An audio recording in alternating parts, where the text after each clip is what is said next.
आशीर्वाद है, आशीष है, भगवान जी की कृपा है।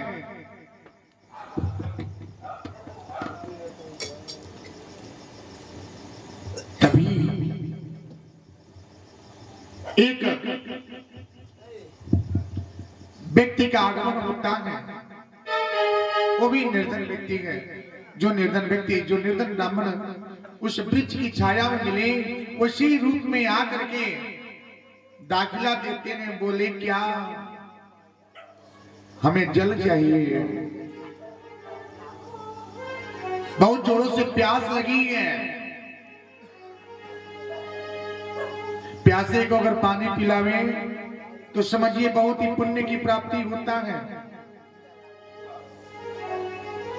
मैंने बताया कि कब कौन आ जाए, बिना समय के जो आवे वो अतिथि है, उसका सत्कार करना कर्तव्य होता है।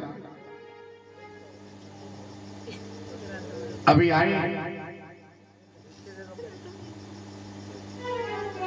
जल ग्रहण कराए। अब बोले क्या, बोले क्या, इन निर्धन व्यक्ति ने बोले क्या, विराजिए, आप थोड़ा सा आइए, बैठिए, विराजिए। आदर सत्कार किए, विराजमान कराए। कराने के बाद वो व्यक्ति जो था बोले क्या, हे सेवक, आपके पास बहुत करुण दुख है, मैं सुनती हुई आपके पास आया हूं। सुने हैं कि आपके जैसा कोई निर्धन व्यक्ति नहीं है। मैं आया, मैं देखा क्या कि आप क्या है, धन के निर्धन है, लेकिन मन के निर्धन नहीं है। मन के निर्धन नहीं है, मन के गरीब नहीं है। कभी भी धन का गरीब बनिए, लेकिन मन का ना।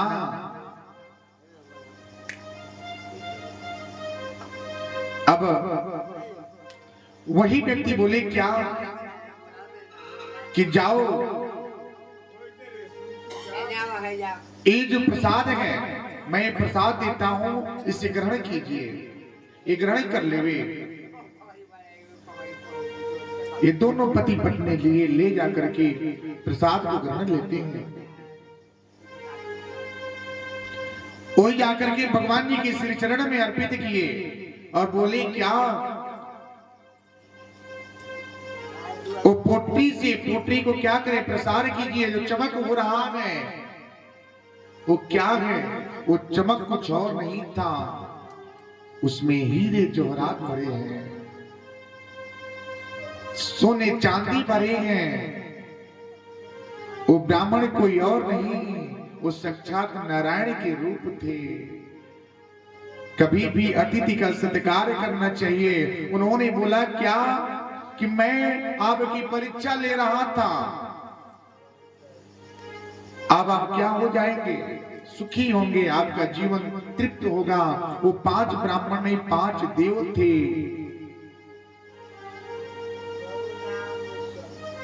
पांच देव उनके दरवाजे पे आकर अन्न ग्रहण किए।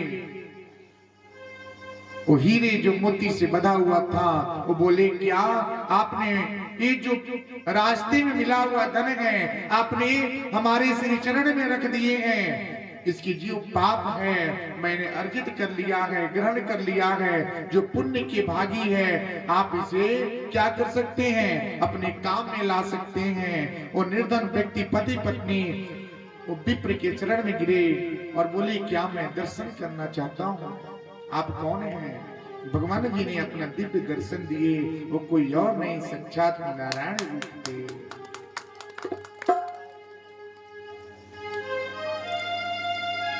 वो कोई और नहीं, नारायण के रूप थे। वो दिव्य दर्शन किए। दोनों पति पत्नी दिव्य दर्शन करने के बाद जीवन कृत हो गया, क्योंकि परीक्षा उसी की होती है जो भगवान जी के श्री समीप रहता है, जो भगवान जी के पास होता है। परीक्षा उसकी नहीं होती जो उनसे भागता रहता है, भागता रहता है। कब तक भागेगा, एक ना एक दिन समय आएगा उस समय याद दिलाएगा जब भगवान जी की नाम की जरूरत होगी। वो अंत समय में आता है, चाहे वो गरीब हो, चाहे वो अमीर हो, चाहे वो करोड़पति क्यों न हो, चाहे उसके पास 1 रुपया नहीं हो, तभी वो भगवान का नाम लेता है। करोड़पति को भी दुख होता है, गरीब को भी दुख होता है, सबका यही मार्ग है, एक ही रास्ते से सब लोग जाते हैं, उसके भी 4 लगते हैं और गरीब के भी 4 लगते हैं। जब इतना ज्ञान जब हो जावे तो समझ जाइए कि आपके हाथ से कभी पाप नहीं होगा, आप हमेशा क्या होंगे, सत्य के मार्ग में चलते रहेंगे। यही है भागवत कथा, यही है ज्ञान मार्ग, यही है भक्ति, यही है वैराग्य। वैराग्य यानी अगर भिक्षा नहीं मांगता मोह को, यानी कि मैं क्या हूँ, इंसान हूँ, एक मानव का तन है, मैं मानव हो करके, एक इंसान हो करके मैं भिक्षा क्यों मांगू, अपने कर्म से कभी पीछे नहीं हटना चाहिए। ज्ञान, भक्ति, वैराग्य ये मार्ग है, इसी मार्ग से भगवान की प्राप्ति होती है, इसी मार्ग से भागवत का श्रवण मिलता है, इसी मार्ग से भागवत कथा और भगवत भगवान जी का दर्शन प्राप्त होता है।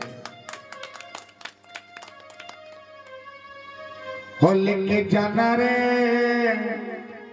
सब खड़े जाना रे।